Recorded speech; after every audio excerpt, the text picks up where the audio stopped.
Pourquoi pas nous créer une association à nous et le fonctionnement, ça va être très simple. Chaque pare-brise remplacé égale un arbre planté. Donc le but, c'est effectivement, une fois de plus, de sensibiliser et peut-être d'aller encore plus loin dans cette démarche de anti-pollution, tout simplement.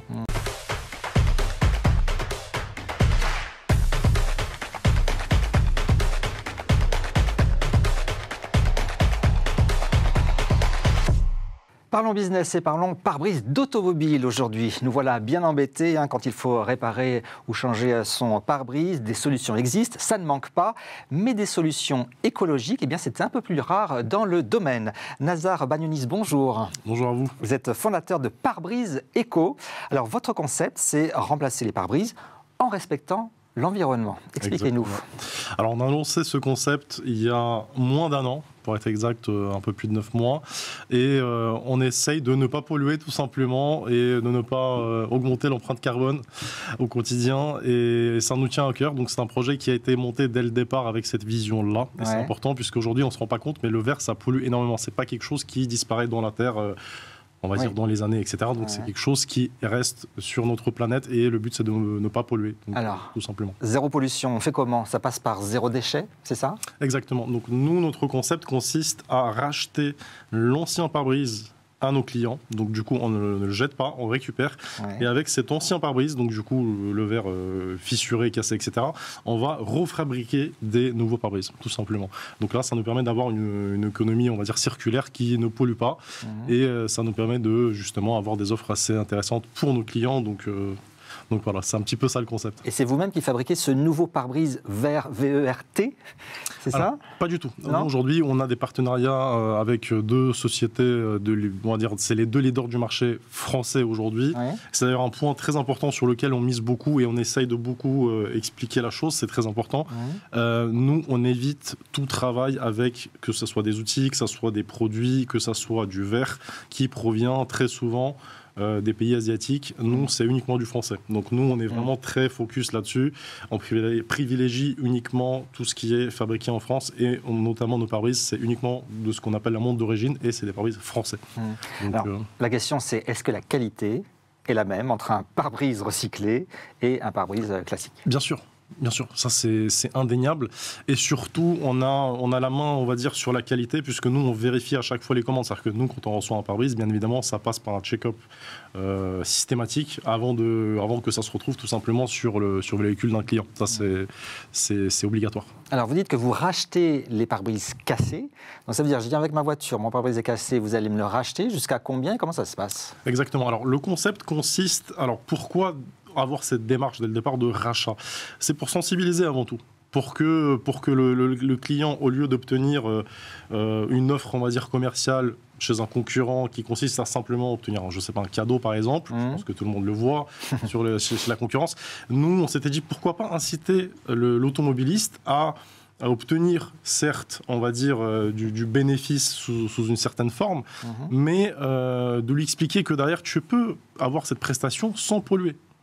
Donc derrière, on incite tout simplement. Donc l'offre commerciale aujourd'hui qu'on a, certes, elle peut choquer certains, puisque nous on rachète les pare-brises jusqu'à 500 €. Donc ça dépend des véhicules. 500 €. Exactement. Ah oui. Vous avez un minimum garantie, donc en général c'est, on va dire, 250 €.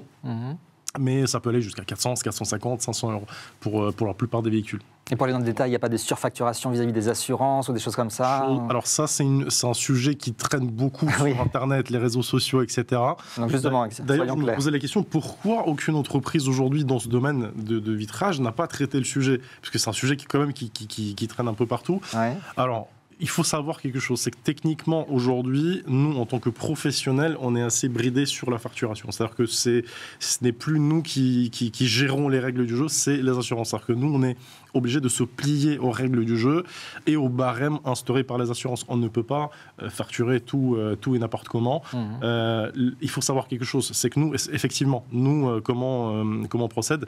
Une fois que vous avez votre pare-brise en place, il y a l'assurance qui se met en place, donc on leur envoie une facture.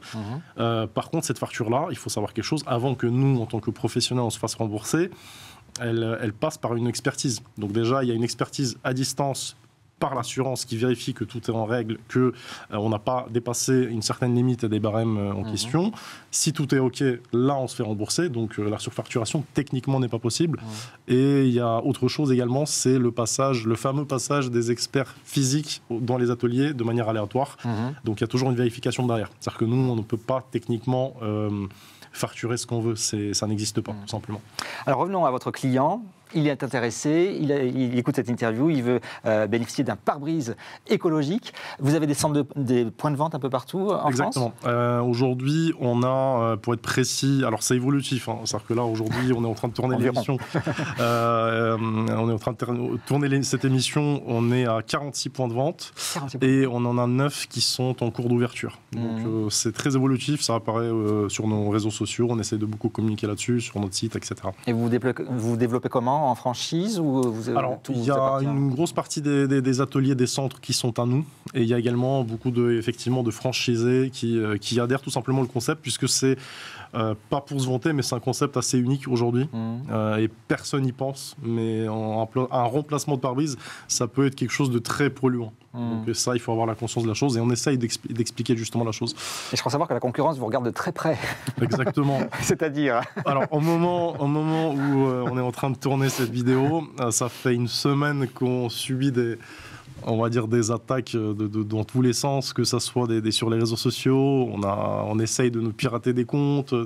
Ça passe par le compte bancaire également, des tentatives de connexion, de changement de mot de passe, etc. Donc on voit que on gêne puisqu'on dit beaucoup d'informations qui mettent un petit peu trop la lumière sur les marges, le fonctionnement, on va dire, de tout le business sur les pare-brises. D'ailleurs, ça, c'est une chose, je pense que ça peut intéresser vos auditeurs d'en parler. Je pense qu'ils s'attendent à des chiffres et des choses concrètes. Nous, aujourd'hui, ce qui explique nos marges, nos offres commerciales, c'est que nous, on a privilégié réduire nos marges. Donc sur le moment, oui, on gagne beaucoup moins que notre concurrence, mais ça nous permet d'avoir des offres commerciales bien plus importantes. Donc c'est sur les marges. Exactement. Donc nous, effectivement, on va miser la quantité, on va faire plus de véhicules avec des petites marges que voilà. Maintenant, des marges, je pense que ça peut intéresser vos auditeurs. Qu'est-ce qu'on fait ? On leur dit, on dévoile. Par exemple. Alors, c'est super simple. Écoutez, un remplacement de pare-brise, une fois que le pare-brise est remplacé, on va dire la concurrence, sans citer de nom, et toutes les entreprises, vous allez avoir à peu près entre 800 et 1000 euros de bénéfices net, tout déduit. De bénéfices ? Exactement. Par un remplacement de pare-brise, donc on va dire d'un véhicule classique. Voilà. Nous, vu les offres qu'aujourd'hui on a de rachat de pare-brise, certes, notre marge elle est vachement réduite. Mais elle reste quand même importante. C'est-à-dire que nous, oui, on n'aura pas 800 euros ou 900 ou 1000 euros de bénéfices nets sur l'emplacement d'un pare-brise. On va en avoir peut-être 300. On considère que c'est déjà suffisant pour fonctionner. Et on ne cherche pas à en tirer le maximum. Donc on préfère privilégier vraiment le client et faire en sorte à ce que derrière on ne pollue pas, que le pare-brise soit remplacé, que le service dure le moins de temps possible, puisque chez nous ça dure 1 heure. Donc ça, il faut savoir, pareil, on essaye de faire en sorte à ce que ça soit vraiment dynamique, on va dire, l'emplacement, c'est que le véhicule ne soit pas immobilisé pendant un laps de temps important. Donc, voilà. Alors pourquoi ce créneau sur l'écologie, sur l'économie circulaire ? Est-ce que c'est vos convictions, certainement, mais est-ce que c'est aussi une demande des consommateurs à ce point-là, d'avoir des produits verts ? C'est un point décisif. Aujourd'hui, d'ailleurs, pour aller plus loin, je vais un petit spoiler, c'est qu'aujourd'hui, nous sommes en train de monter une association, puisqu'on a essayé de chercher des partenariats, on n'a pas réussi, on s'était dit pourquoi pas aller plus loin, pourquoi pas nous créer une association à nous, et le fonctionnement, ça va être très simple. Chaque pare-brise remplacé égale un arbre planté. Donc le but, c'est effectivement, une fois de plus, de sensibiliser et peut-être d'aller encore plus loin dans cette démarche de anti-pollution, tout simplement.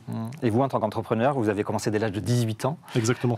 C'est toujours un souci que vous avez eu ? Ça correspond à un souci de génération aussi, de se dire que la planète est tellement en danger qu'il faut que même dans le business, on y pense sans arrêt ? Alors je pense que la démarche première, le tout début de n'importe quel entrepreneur, c'est cette incapacité de rester dans le monde du salariat. Ça ne veut pas dire que être salarié c'est mauvais, mais c'est un autre monde en fait. Et vous avez besoin d'autre chose. En fait, c'est une manière de penser, de voir les choses.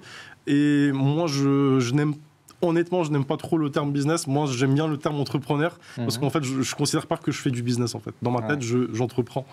J'entreprends des actes. Demain, j'ai un souci, j'entreprends. Demain, comme aujourd'hui, on est en train de subir, par exemple, les attaques des tentatives de piratage de tous nos sites, etc. Eh bien, moi, j'entreprends des actes pour pas que ça arrive. Mais je me dis pas, je suis un businessman. Pour moi, c'est un peu péjoratif. Même si aujourd'hui, on est dans une émission qui s'appelle Parlons Business. Parlons entrepreneuriat, on peut la rebaptiser si vous voulez pour vous. Pour moi, c'est plus, je sais pas comment dire, mais c'est un petit peu plus noble en fait d'entreprendre. Voilà. Pour moi, c'est des actes. Eh bien, merci beaucoup de nous avoir présenté cette entreprise Pare-Brise Eco. Nazar Bagnonis, merci d'être venu sur notre plateau. Merci à vous. Et prochain numéro, c'est bientôt dans Parlons Business avec un autre thème, bien sûr.